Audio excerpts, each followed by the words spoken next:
En préambule, je tiens à préciser que mes propos n'ont aucune vocation à alimenter ou à s'inscrire dans un quelconque débat pro ou anti-vaccin.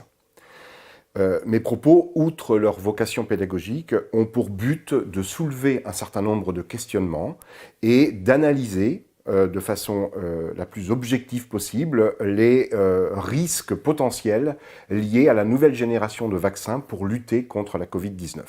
Je tiens à préciser cela tout simplement parce que aujourd'hui, dès qu'on est critique sur un vaccin, on est tout de suite étiqueté d'anti-vaccin et relayé dans la catégorie des personnes dont il ne faut absolument pas prendre en compte les argumentaires parce que ça sort d'un certain schéma de pensée.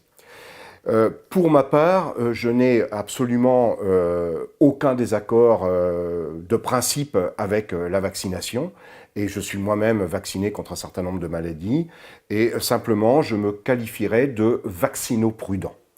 Alors, le vaccin, pourquoi faut-il être particulièrement prudent avec un vaccin? Eh bien parce que un vaccin, ce n'est pas un médicament comme un autre. Un médicament, ça s'adresse en général à des personnes malades.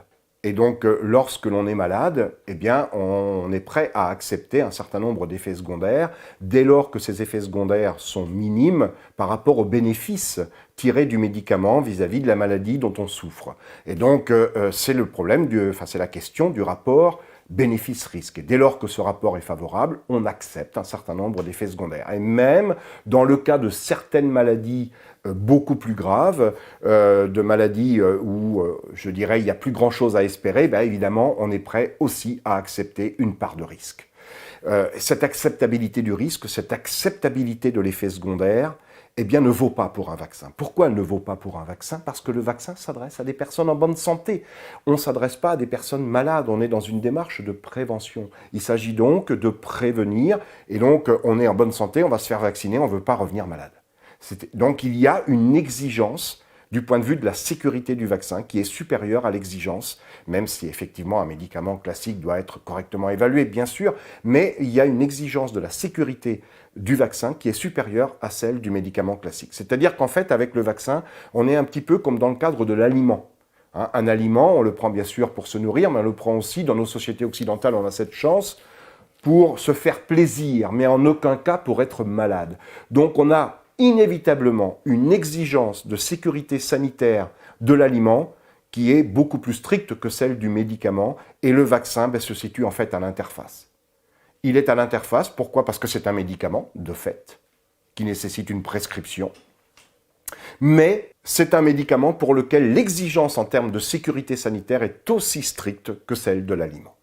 Et voilà pourquoi il y a souvent une crainte vis-à-vis du vaccin et des questions qui sont bien sûr tout à fait légitimes et qui sont soulevées au regard du vaccin et qui ne le sont pas au regard d'autres médicaments. Il y a une autre différence majeure, c'est l'effectif également des personnes qui vont être concernées par le vaccin par rapport à à l'effectif des personnes concernées par un traitement destiné à lutter contre une maladie précise. Mais j'y reviendrai plus tard. Alors, on va donc parler du vaccin contre la Covid-19. Mais je vais peut-être rappeler d'abord ce qu'est un virus, de manière générale. Un virus, et puis ensuite je parlerai du vaccin, et je parlerai des différents vaccins proposés contre la Covid-19. Le virus, c'est quoi? C'est en fait une coque de protéines, qu'on appelle une capside, qui est en fait, c'est une protéine qui est bien sûr présente en un grand nombre d'exemplaires et qui s'auto-assemble pour former une petite coque, laquelle va renfermer le matériel génétique du virus. Donc une coque protéique dans laquelle il y a le matériel génétique du virus. Ça, c'est les virus les plus simples, si je puis dire, qu'on appelle des virus nus. Virus nu par opposition à virus enveloppé. C'est quoi un virus enveloppé? C'est la même chose, mais en plus de la capside qui contient le matériel génétique, il y a autour une enveloppe qui est en fait une bicouche de graisse dans laquelle est enchâssé plusieurs exemplaires d'une protéine qu'on appelle la protéine de surface. Dans le cas du coronavirus, des coronavirus, plus précisément du coronavirus qui est responsable de la Covid-19, qu'on appelle le SARS-CoV-2, eh bien cette protéine de surface s'appelle la protéine Spike. Et en fait, sur les coronavirus, la distribution et l'agencement de la protéine de surface dans l'enveloppe, dans la bicouche de graisse, donne un aspect de couronne, d'où le nom de coronavirus. Alors, dans le cas de SARS-CoV-2, qui est donc un virus de cette famille coronavirus, eh bien, la protéine de surface, donc je viens de le dire, est la protéine spike, et elle permet l'ancrage du virus à la surface des cellules qui vont être infectées par ce virus, pour qu'ensuite le virus pénètre dans les cellules et il délibère son matériel génétique. Il libère, son matériel génétique. Alors, le matériel génétique, c'est quoi? Pour nous, par exemple, les humains, notre matériel génétique, c'est de l'ADN. De l'ADN, et dans l'ADN, il y a ce qu'on appelle des gènes, et un certain nombre de ces gènes détiennent le secret de fabrication des protéines. Les protéines, donc, sont des grosses molécules qui sont en fait un petit peu les acteurs de tous les processus biologiques qui ont lieu dans nos cellules. Et donc, les gènes, qui sont donc de l'ADN, détiennent le secret de fabrication des protéines. Mais en fait, on ne passe pas directement du gène à la protéine. Le gène, l'ADN, doit d'abord être converti en une molécule qu'on appelle de l'ARN et qui sera en fait un intermédiaire entre l'ADN et la protéine, un intermédiaire qu'on appelle un messager, d'où le nom d'ARN messager dont on entend beaucoup parler en ce moment à propos de certains vaccins contre la Covid-19. Donc, entre l'ADN et la protéine, il y a un intermédiaire qui est un ARN qui contient toujours le langage génétique, c'est-à-dire qu'en fait, il y a conversion du langage génétique contenu dans l'ADN en un langage génétique toujours le même, mais contenu dans une molécule d'ARN. Ce processus de conversion de l'ADN en ARN s'appelle la transcription. Et l'ARN, ensuite, va être décodé pour pouvoir fabriquer une protéine. Donc on passe à ce moment-là du langage génétique contenu dans l'ARN en un langage protéique, donc celui des protéines, et ça s'appelle d'ailleurs la traduction. On passe d'un langage à un autre.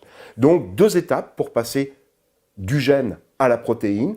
Une première étape, la transcription, conversion de l'ADN en ARN. Seconde étape, la traduction, passage de l'ARN à la protéine. Dans le cas des virus, le matériel génétique est pour certains virus de l'ADN. Et donc, dans ce cas-là, comment fonctionne le virus? Le virus va injecter dans la cellule qui l'infecte son matériel génétique. Et ce matériel génétique va alors être pris en charge par la cellule infectée, qui va transcrire l'ADN du virus en ARN, puis traduire l'ARN viral en protéines virales. Et donc permettre de produire les différentes protéines virales qui vont s'assembler pour reformer la capside, pour emprisonner du matériel génétique que la cellule va multiplier également, et les particules virales vont se multiplier, vont quitter la cellule pour aller infecter d'autres cellules, voire d'autres individus, etc. Voilà comment ça fonctionne le virus dans la vraie vie. Donc le virus doit injecter son matériel génétique dans la cellule qui l'infecte et détourner la machinerie cellulaire de la cellule infectée à son profit. Pourquoi? Parce que le virus n'est pas autonome. Le virus n'a pas la capacité lui-même de fabriquer ses propres protéines. Il doit injecter son matériel génétique dans les cellules qu'il infecte et faire en sorte que la machinerie cellulaire de ces cellules infectées soit détournée à son propre profit. Alors il se trouve qu'il y a des virus dont le matériel génétique n'est pas de l'ADN, mais directement de l'ARN, c'est-à-dire directement l'intermédiaire. Et c'est le cas des coronavirus, et c'est donc le cas du virus SARS-CoV-2 responsable de la Covid-19, donc en particulier.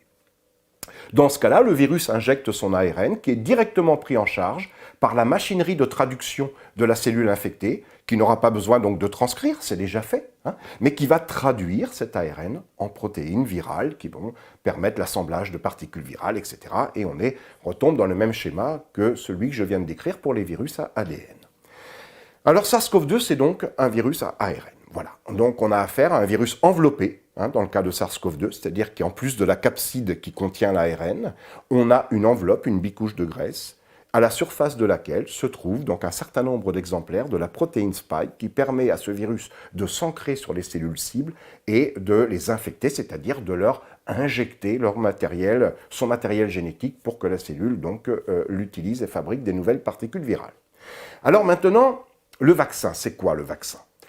De manière générale, le vaccin, ça consiste en fait à entraîner notre organisme, à stimuler notre système immunitaire et à le préparer de façon à ce qu'il soit en mesure de faire face au virus le jour où le vrai virus en pleine forme va arriver. C'est-à-dire qu'en fait, l'idée est de préparer notre système immunitaire pour qu'il dispose d'un bagage d'anticorps spécifiquement dirigé contre l'agent infectieux, hein, c'est pas forcément un virus, ça peut être aussi une bactérie, etc. Et à ce moment-là, notre système immunitaire va s'entraîner en quelque sorte à préparer des anticorps dirigés contre l'agent infectieux. Et ensuite, quand l'agent infectieux arrive pour de vrai, eh bien, nous sommes déjà prêts, nous avons déjà le bagage pour neutraliser l'agent infectieux avant même qu'il ne fasse des dégâts. Alors, quels sont les différents types de vaccins qui existent classiquement avant d'en arriver spécifiquement à Covid-19 ? Bien sûr, les vaccins, ce n'est pas nouveau, hein, et il y a de nombreux vaccins qui existent depuis déjà très longtemps. Alors, il y a différents types de vaccins. Un certain nombre de vaccins consistent à injecter le virus entier. Hein, je vais prendre l'exemple de virus, puisque c'est ça qui nous préoccupe avec la Covid-19. Donc, il y a des vaccins qui consistent à injecter le virus entier, tout simplement. Mais bien sûr, sans donner la maladie. Hein. Donc, ce sera un virus qui sera soit inactivé, soit atténué. Donc, dans le cas de virus inactivé, on parle de vaccin inactivé. Et dans le cas de virus atténué, on parle de vaccin vivant. Virus inactivé, d'abord, ça veut dire quoi? Ça veut dire qu'on a le virus, mais on l'a inactivé par un traitement chimique. En général, c'est du formaldéhyde, ou un traitement physique, c'est souvent des irradiations, notamment aux ultraviolets. Et donc, le virus est inactif. Il a toujours la même gueule, donc il est toujours immunisant. C'est-à-dire que lorsqu'on va l'injecter, il va toujours être reconnu par notre organisme comme un corps étranger. Et notre organisme va donc s'entraîner à fabriquer des anticorps, sauf que le virus étant inactivé, il ne peut pas donner la maladie, et le jour où le vrai virus arrive, eh bien, la personne est dotée des armes, des anticorps qui vont lui permettre de se protéger. L'inconvénient de ces virus inactivés, c'est qu'ils sont en général assez peu immunogènes. Donc, par conséquent, il faut potentialiser l'effet immunogène à l'aide d'adjuvants qui sont par exemple des sels d'aluminium, du formaldéhyde, et qui ne sont pas forcément des molécules sympathiques. Mais voilà, il n'y a pas d'autre solution. Il faut potentialiser l'effet immunogène. Et puis, il faut des injections répétées parce que voilà, il est peu efficace, ce vaccin. Il y a des vaccins atténués. Les vaccins atténués, c'est quoi? C'est le virus toujours entier. Il n'est pas mort. Il n'est pas inactivé, le virus, il est simplement dans les choux. On l'a rendu un petit peu inopérant, mais il n'est pas mort. C'est-à-dire qu'en réalité, souvent, ce sont par exemple une souche du virus, une souche mutante, qui la rend thermosensible et qui du coup n'est plus capable de se multiplier à la température de notre corps à 37 degrés. Elle est vivante, mais à 37 degrés, le virus n'arrive pas à infecter, n'arrive pas à prendre le dessus. Alors, soit c'est une souche thermosensible mutante, soit c'est une souche du virus qu'on a rendue thermosensible par d'autres procédés en laboratoire. Donc, le virus n'est pas mort, encore une fois, mais voilà, il n'est pas capable de se multiplier à la température de notre corps. Alors, ces vaccins ont l'avantage d'être plus immunogènes que les vaccins inactivés. Ces vaccins vivants atténués sont plus immunogènes. Ils ont l'inconvénient qu'on prend une part de risque beaucoup plus grande. Pourquoi? Tout simplement parce qu'ils ne sont pas morts. Et que ce virus peut s'avérer ne pas être suffisamment atténué, notamment pour des personnes fragiles, des personnes immunodéprimées, des femmes enceintes, chez lesquelles ce type de vaccin est déconseillé. Donc voilà les deux grands types de vaccins les plus anciens. Il y a d'autres vaccins plus récents, mais qui ont déjà été utilisés avant la Covid-19. Ce sont des vaccins, ce qu'on appelle la protéine recombinante. Qu'est-ce que ça veut dire, ce gros mot? C'est tout simplement que, c'est quoi une protéine recombinante? C'est une protéine qui est fabriquée dans des cellules qui ne sont pas celles qui la fabriquent dans la vraie vie. C'est-à-dire qu'à ce moment-là, et l'idée est assez séduisante, en tout cas sur le papier glacé, c'est de dire, plutôt que d'injecter le virus entier, et notamment si c'est un virus atténué, où on prend le risque que ce virus soit pas si atténué que ça, et en guise de vaccination, on risque de donner la maladie, c'est d'injecter une protéine du virus, notamment la protéine de surface, lorsqu'il s'agit d'un virus enveloppé. La protéine de surface pour pouvoir justement déclencher la fabrication d'anticorps. Pourquoi? Parce que lorsqu'un virus enveloppé attaque, quelle est la protéine visible de l'extérieur? C'est la protéine de surface. Et donc effectivement, c'est cette protéine qui va être immunogène. Et donc si on n'injecte que la protéine, on ne prend pas le risque de donner la maladie puisqu'on ne met pas le virus entier, atténué, Mais par contre, on va stimuler de la même manière notre système immunitaire. Donc on injecte uniquement la protéine de surface. C'est par exemple ce qui a été fait avec un vaccin contre l'hépatite B. Ça a été également fait dans une autre mesure, mais avec la protéine de la capside et pas la protéine de surface, parce que là on a affaire à un virus nu, c'est le papillomavirus qui est responsable du cancer du col de l'utérus. Et bien dans ce cas-là, on produit la protéine de la capside, puisqu'il n'y a pas de protéine de surface, puisqu'il n'y a pas d'enveloppe pour ce virus nu, le papillomavirus. Mais pour le virus de l'hépatite B, c'est un virus à ADN, mais un virus enveloppé, c'est-à-dire qu'il y a une protéine de surface. Eh bien, le principe a consisté à faire produire en laboratoire la protéine de surface du virus. Comment? Eh bien, on va chercher dans le matériel génétique du virus, donc là le virus de l'hépatite B, la partie de ce matériel génétique, le gène, qui détient le secret de fabrication de la protéine de surface. Et ce gène, eh bien, on fait en sorte qu'il soit en mesure de s'exprimer correctement dans des cellules qu'on est capable de multiplier à grande échelle en laboratoire. Ça peut être des cellules ça peut être des bactéries, ça peut être des cellules de levure qu'on est capable de multiplier dans des grandes échelles, dans des fermenteurs de 400 litres à une échelle industrielle. Ça peut être des cellules de racines de plantes. Ça peut qu'on est capable également de multiplier très facilement dans des bioréacteurs. Ça peut être certaines cellules animales qu'on est capable de multiplier également donc, à grande échelle. Et donc ces cellules vont prendre le gène du virus à leur propre compte, le décoder, fabriquer elles-mêmes la protéine virale, qu'on appellera une protéine recombinante, puisqu'elle est fabriquée dans des cellules qui ne sont pas celles qui la fabriquent dans la vraie vie. Et cette protéine recombinante, on va la purifier, on va l'extraire des cellules qui l'ont produite, on va la purifier, on va éventuellement lui adjoindre un certain nombre d'adjuvants et on va injecter. Donc, et à ce moment-là, on va donc avoir une protéine vaccinante. Voilà tous les vaccins qui existent jusqu'à présent. Dans le cas de la Covid-19, vous savez qu'il y a un très très grand nombre de vaccins qui sont dans la course, enfin un très grand nombre d'entreprises pharmaceutiques qui proposent des vaccins. Il y a plus de 230 ou 250 vaccins, candidats vaccins dans la course. Alors ceux qui sont sur le point d'être livrés, d'être commercialisés, d'être mis sur le marché, bon c'est une petite vingtaine pour le moment, grosso modo, notamment pour l'Europe, qui devraient arriver, qui sont déjà quasiment mis sur le marché, ou qui vont l'être dans quelques jours, ou qui vont arriver sinon courant 2021. Alors, de quel vaccin s'agit-il? Il s'agit pour certains de vaccins inactivés, c'est-à-dire donc une technologie déjà utilisée pour d'autres maladies, comme j'en ai parlé à l'instant. C'est le cas, par exemple, des vaccins chinois, dont Sinopharm. Donc, il y a 2 vaccins chinois qui sont autorisés depuis juillet dernier. Bon, on ne peut pas dire que ça a été très prudent, puisqu'en fait, ils ont été autorisés en juillet dernier, alors que les tests cliniques de phase 3, qui est le dernier stade des essais cliniques, ont commencé en juillet dernier. C'est-à-dire qu'en fait, ils ont été mis sur le marché alors que n'avaient pas véritablement ou commençaient tout juste les essais cliniques de phase 3. Mais ce sont des vaccins qui s'appuient sur une technologie déjà utilisée auparavant, les vaccins inactivés, avec les inconvénients dont j'ai parlé tout à l'heure, le fait qu'ils soient peu immunogènes, qu'il faille des injections répétées, qu'il faille ajouter un certain nombre d'adjuvants pour potentialiser l'effet immunogène. Ce sont les vaccins chinois notamment. Ensuite, il y a également des vaccins à protéines recombinantes, des candidats vaccins à protéines recombinantes. Donc il s'agit de produire soit la protéine de surface, puisqu'on a affaire à un virus enveloppé, encore une fois, pour le SARS-CoV-2, responsable de la Covid-19.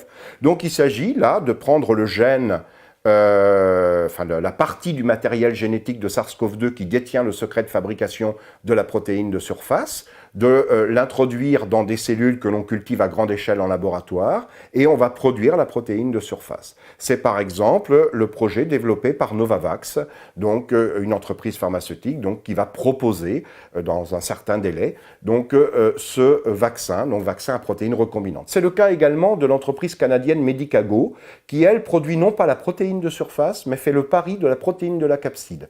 Alors cette protéine de la capside, elle n'est pas directement accessible, puisqu'elle est à l'intérieur de l'enveloppe. Le tout, la capside, c'est la petite coque de protéines qui contient le matériel génétique, l'ARN du virus SARS-CoV-2. Donc elle n'est pas directement visible de l'extérieur, puisqu'il y a une enveloppe autour.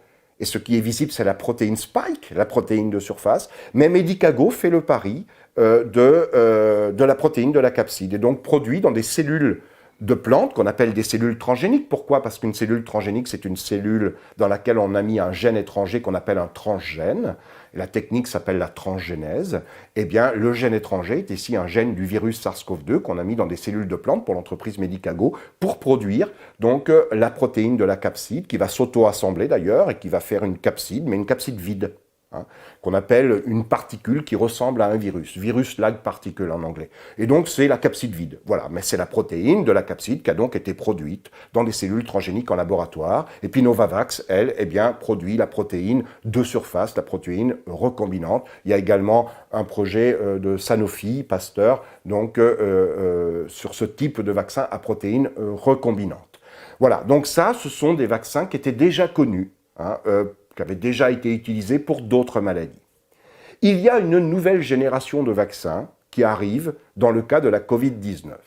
Ce sont ce qu'on appelle les vaccins génétiques. C'est quoi des vaccins génétiques?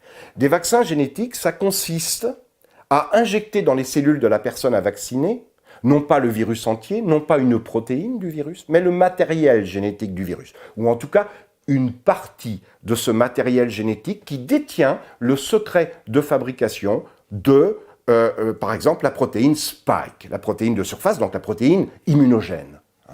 Et l'idée est alors de faire fabriquer cette protéine directement par les cellules de la personne que l'on cherche à vacciner. C'est-à-dire qu'on introduit dans ces cellules le matériel génétique, une partie du matériel génétique qui code cette protéine, qui détient le secret de sa fabrication, et c'est nos propres cellules qui vont prendre en charge ce matériel génétique pour le décoder et fabriquer elles-mêmes la protéine Spike. Alors, ce matériel génétique, ces vaccins génétiques, eh bien, ça peut être de l'ARN, puisque le virus SARS-CoV-2 est un virus à ARN. Donc, quand je dis la partie du matériel génétique qui détient le secret de fabrication de la protéine Spike, je parle d'un morceau de l'ARN viral. Eh bien, effectivement, c'est les fameux vaccins à ARN messager dont on entend beaucoup parler, puisque c'est les premiers qui sont arrivés sur le marché, et notamment celui de Pfizer-BioNTech, donc entre une entreprise américaine Pfizer et une entreprise allemande BioNTech, donc, et qui est déjà utilisé donc, en Angleterre depuis quelques jours. Donc, ce vaccin à ARN messager, et puis il y a aussi des vaccins à ADN dont je vais parler dans un instant. Alors, il faut savoir que le matériel génétique que l'on cherche à introduire dans les cellules, soit de l'ARN ou de l'ADN, il ne peut pas y pénétrer tout seul. Il va falloir un transporteur, une sorte de véhicule qu'on appelle un vecteur. Dans le cas de l'ARN, c'est quoi ce vecteur? C'est une petite capsule de graisse, minuscule. On appelle ça une nanoparticule. Le nanomètre, c'est un milliardième de mètre. Une nanoparticule, c'est une particule qui a une taille de l'ordre du nanomètre, du milliardième de mètre. Donc c'est une extrême minuscule particule de graisse, c'est une bicouche de graisse en fait, dans laquelle on a emprisonné le matériel génétique de SARS-CoV-2, en tout cas la partie du matériel génétique de SARS-CoV-2 qui détient le secret de fabrication de la protéine Spike. Et on va injecter cette nanoparticule de graisse dans laquelle est emprisonné donc ce matériel génétique de SARS-CoV-2.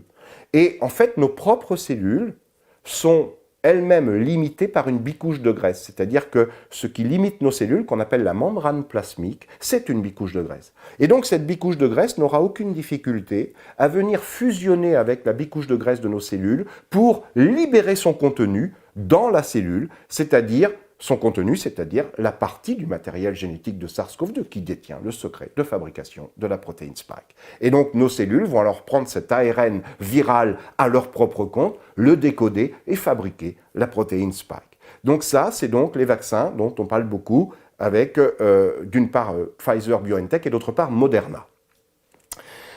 On a d'autres vaccins génétiques qui sont des vaccins à ADN. Alors, en fait, vous allez me dire comment c'est possible, puisque SARS-CoV-2 est un virus à ARN. Alors je m'explique. Là, il s'agit en fait d'utiliser un vecteur qui n'est pas une nanoparticule de graisse, mais qui est un virus. Pas le virus SARS-CoV-2, un autre virus.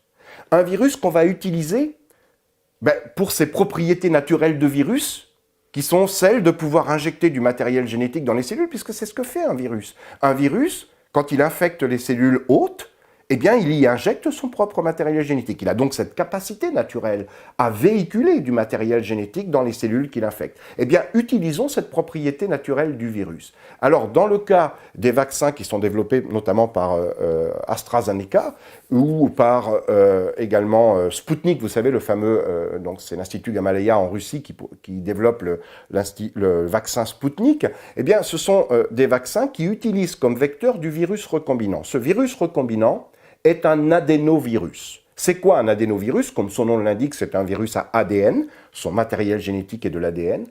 Et cet adénovirus, vous savez, c'est des virus qui sont notamment responsables de certains, ce qu'on appelle un état grippal. C'est-à-dire souvent, l'hiver, on a un petit rhume, on a mal à la gorge, une petite pharyngite, et on dit c'est la grippe. En fait, c'est pas la grippe. Quand c'est la grippe, on a les dents qui poussent, on n'est pas bien, on est vraiment très malade. Hein. Là, c'est un état grippal, c'est-à-dire que voilà, on a le nez qui coule, un petit mal à la gorge et tout. C'est souvent un adénovirus. Alors, c'est pas un virus très méchant. Hein. Donc, c'est aussi l'intérêt de prendre ce virus, qui n'est pas très méchant, mais de toute façon, ce virus a été désarmé. Ça veut dire quoi, désarmé? Ça veut dire qu'on l'a rendu inopérant. Comment? Eh bien, en éliminant une partie de son matériel génétique responsable de sa virulence. Et la partie de son matériel génétique qu'on a éliminé pour le rendre inopérant, pour le désarmer, a été remplacée par une partie du matériel génétique de SARS-CoV-2 qui détient le secret de fabrication de la protéine Spike.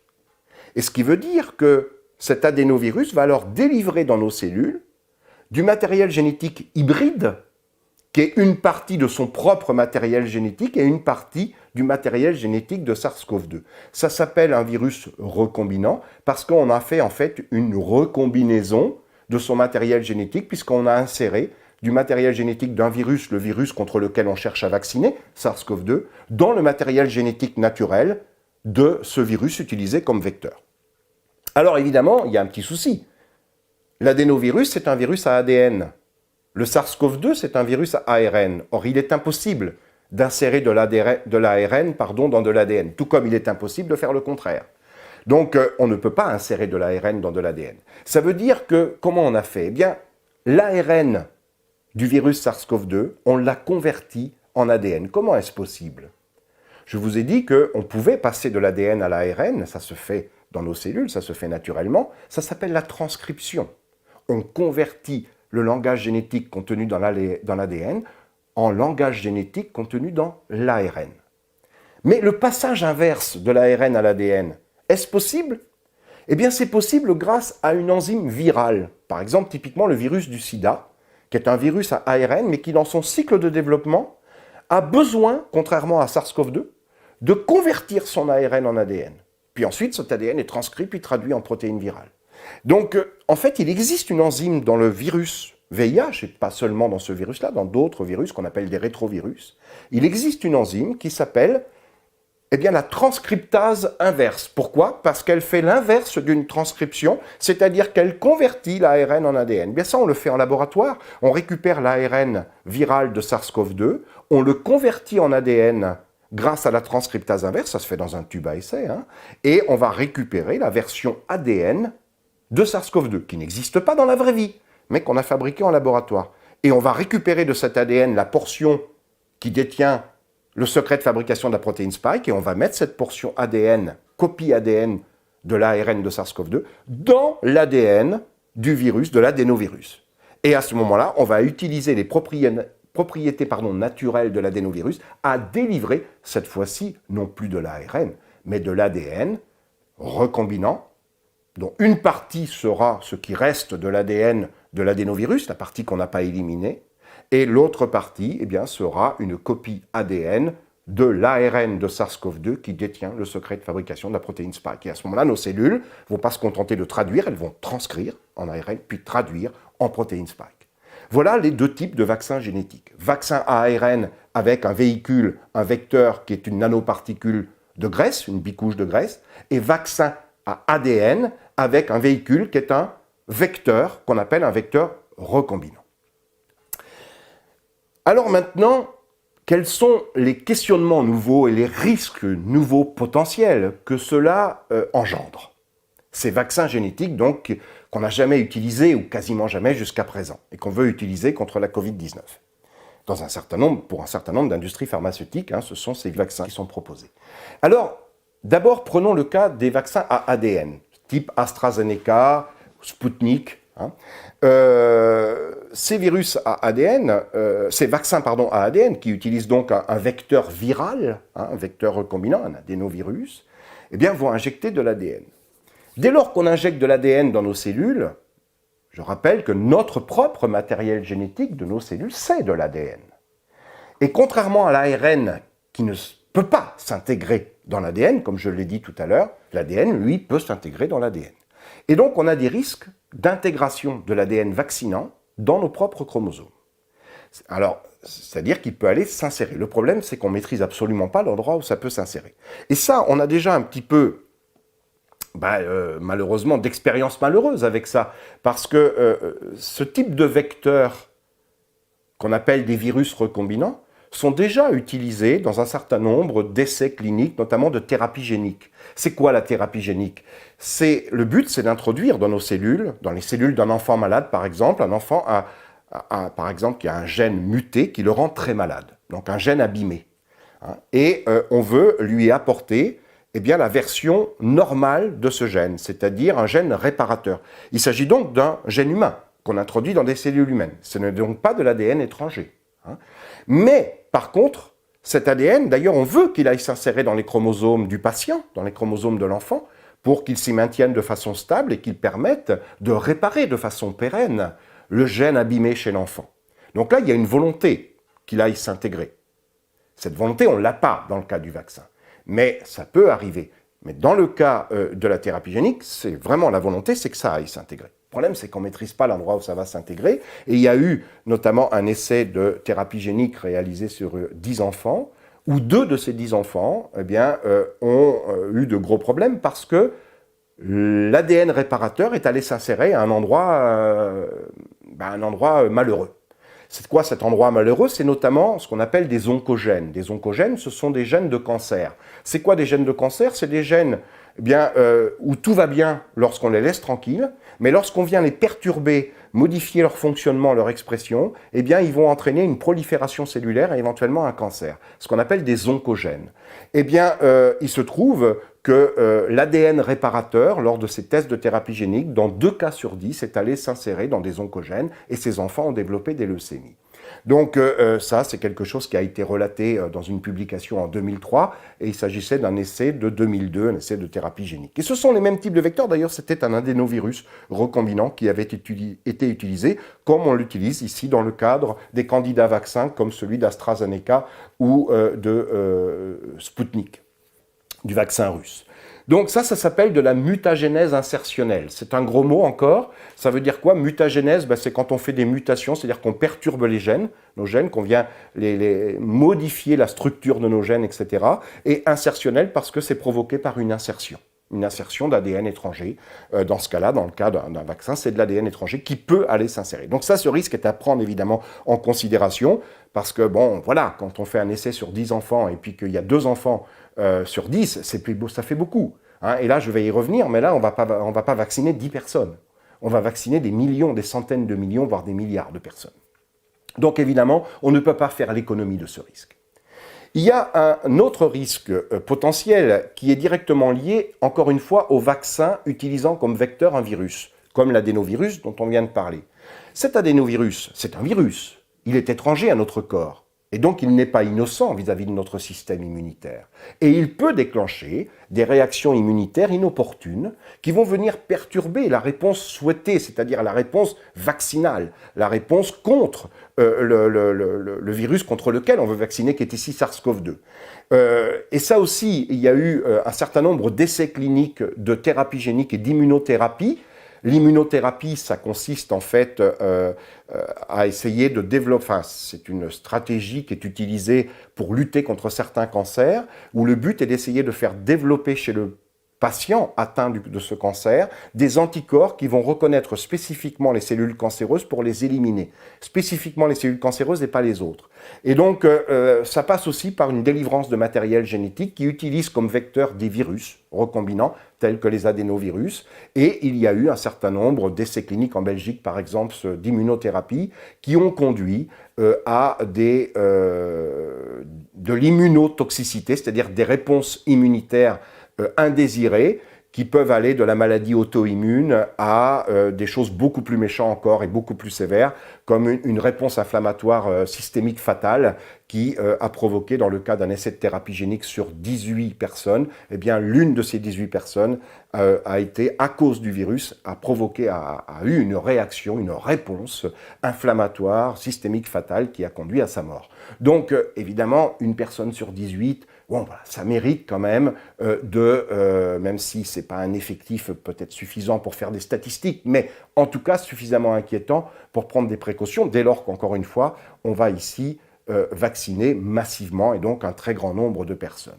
Donc, risque d'insertion pour les vaccins à ADN, risque d'immunotoxicité, vaccin à ADN qui utilise en fait un vecteur qui est un virus recombinant, immunotoxicité liée à ce virus recombinant. Et enfin, je vais terminer par un risque qui est commun aux vaccins à ARN et aux vaccins à ADN. L'intérêt de l'ARN, c'est qu'il ne peut pas s'intégrer dans l'ADN. Des gens disent qu'il ne peut pas rejoindre les chromosomes. Bon, c'est pas si simple que ça, s'il peut les rejoindre, mais il ne pourra pas s'insérer dedans. Il ne pourra pas aller s'insérer, ça c'est clair, de l'ARN ne peut pas s'insérer dans l'ADN et vice-versa, comme je l'ai déjà précisé.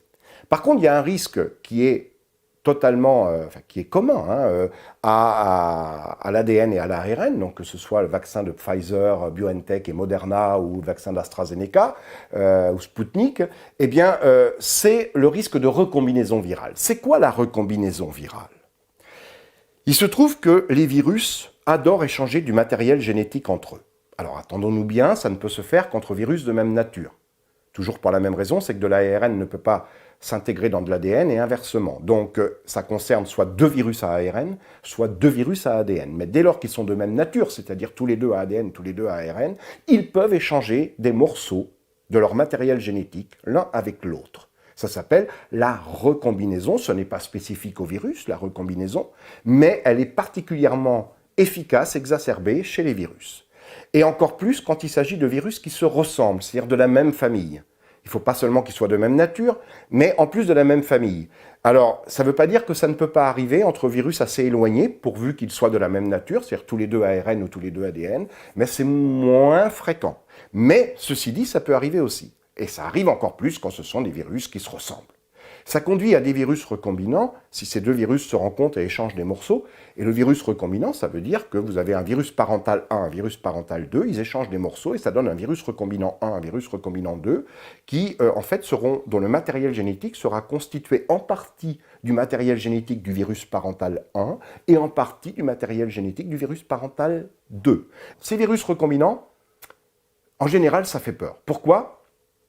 Eh bien parce que, bon, ça peut être un virus moins virulent que les virus parentaux, et tant mieux, mais ça peut être un virus beaucoup plus virulent. Et c'est quelque chose qui inquiète toujours parce qu'on ne sait jamais dans quel sens ça va évoluer. Et un virus recombinant, vous en avez beaucoup entendu parler il n'y a pas très longtemps, c'est le virus H1N1. Virus H1N1 qui est en fait un triple recombinant, puisque c'est un recombinant entre une souche de la grippe aviaire, de la grippe porcine et de la grippe humaine. Et ça, vous vous rappelez à quel point on a été très inquiet avec cette histoire de virus H1N1. Fort heureusement, il est très vite disparu, il a très vite disparu et tant mieux, mais on ne sait jamais dans quel sens ça va partir. Alors évidemment, pour que ça arrive, il faut qu'une cellule soit infectée par deux virus en même temps. Ce qui est, heureusement pour nous, extrêmement peu probable. Sauf que dès lors qu'on introduit du matériel génétique viral volontairement dans des cellules, par exemple à des fins de vaccination, les vaccins génétiques, il suffit que ces mêmes cellules soient infectées par un autre virus de même nature pour que ces événements puissent se produire entre le matériel génétique vaccinant et le matériel génétique infectant. Et ça va conduire à des virus recombinants. Alors évidemment, ce sont des probabilités en termes de fréquence d'événements qui sont extrêmement faibles. Pourquoi ?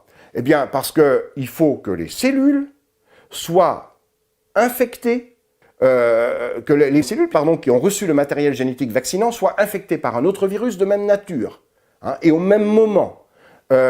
Évidemment, ça fait des probabilités, et puis il faut que ça recombine et que ça donne un virus recombinant plus méchant que le virus de départ. Ça fait beaucoup de facteurs, ça fait beaucoup d'éléments qui font que, on va dire, la probabilité que ça arrive est certainement extrêmement faible. Oui, et c'est vrai, elle est certainement extrêmement faible.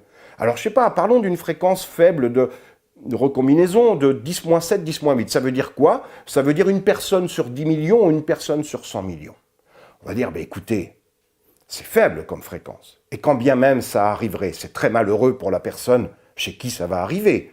Mais c'est une personne sur 10 millions, sur 100 millions. C'est malheureux pour elle, mais pour tous les autres, ça se sera bien passé. Et donc, le risque en vaut la chandelle, on dira, par exemple. Bon, pourquoi pas?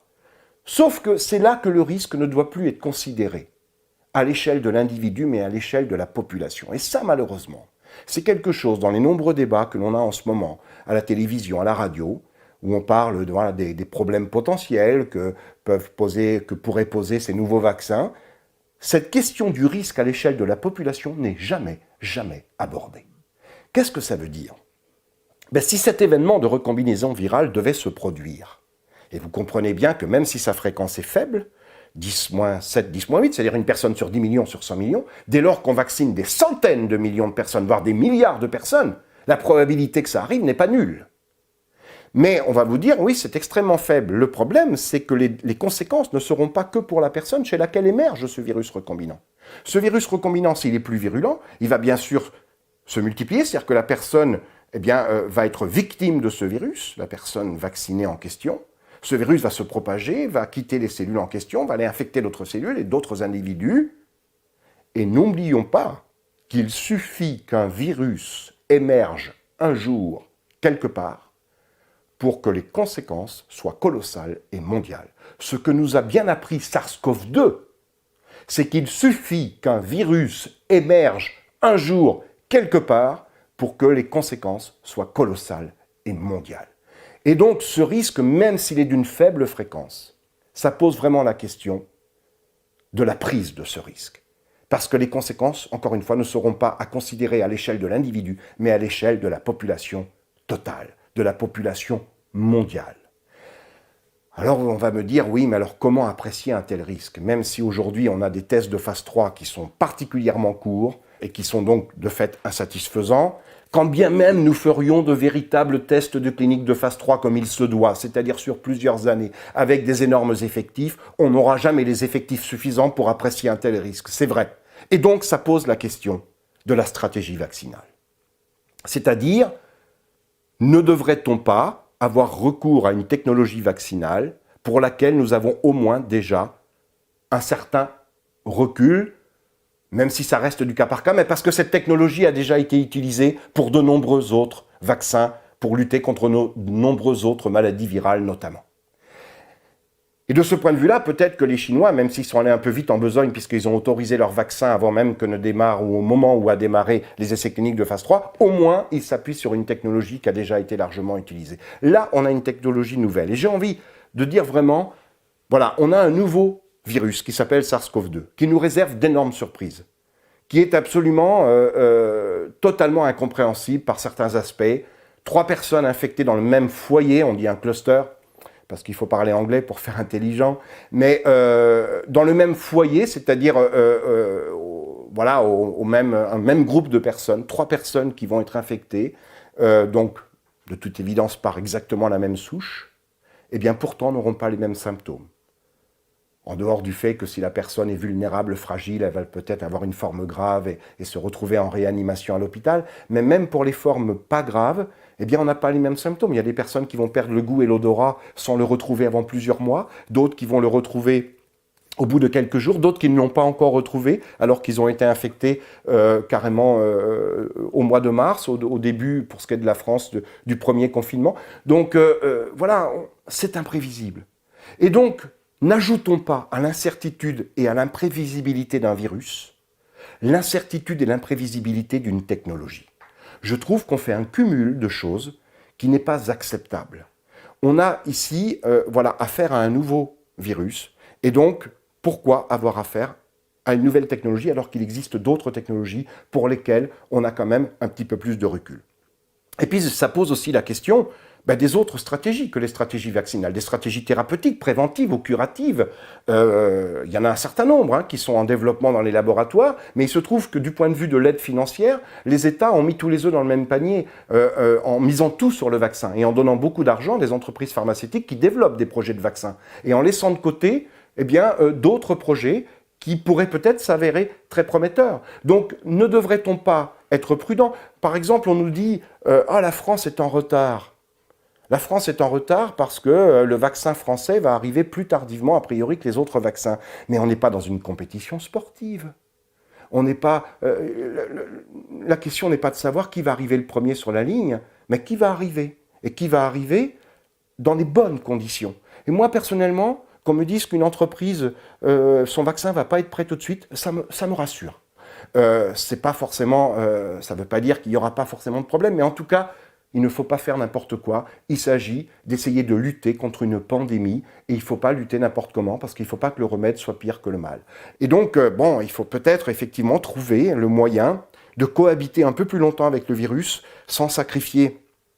Trouver des solutions avec des gestes barrières, bien sûr, avec des masques qui ne sont pas agréables, on est bien d'accord avec ça, mais est-ce que ça ne vaut pas le coup de cohabiter un peu plus en essayant toutefois de ne pas tout sacrifier, bien sûr, mais de trouver ce compromis pour se donner plus de temps et pour avoir une véritable thérapie.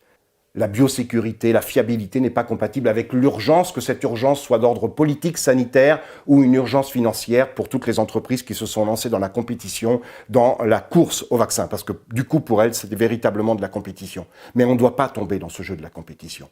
On doit mettre en avant la sécurité. Voilà. C'est tout le sens de mon propos. J'espère franchement me tromper dans tous les risques que j'annonce. J'espère avoir tort. J'espère que l'avenir me donnera tort. Je ne souhaite que ça, du fond de mon cœur. Par contre, j'espère qu'on ne m'invitera pas sur des plateaux télé ou ailleurs pour me dire « vous l'aviez dit et ça s'est passé ». Non, je ne passerai pas pour un prophète. C'est simplement, et je ne lis pas dans le mar de café, c'est simplement qu'il y a des risques qu'il faut mettre sur la table et qu'il faut savoir appréhender le moment venu. C'est tout ce que je voulais vous dire, et voilà, je vous souhaite une bonne santé, prenez soin de vous, passez de bonnes fêtes, puisque cet enregistrement est fait à la veille des fêtes de Noël. Je vous remercie.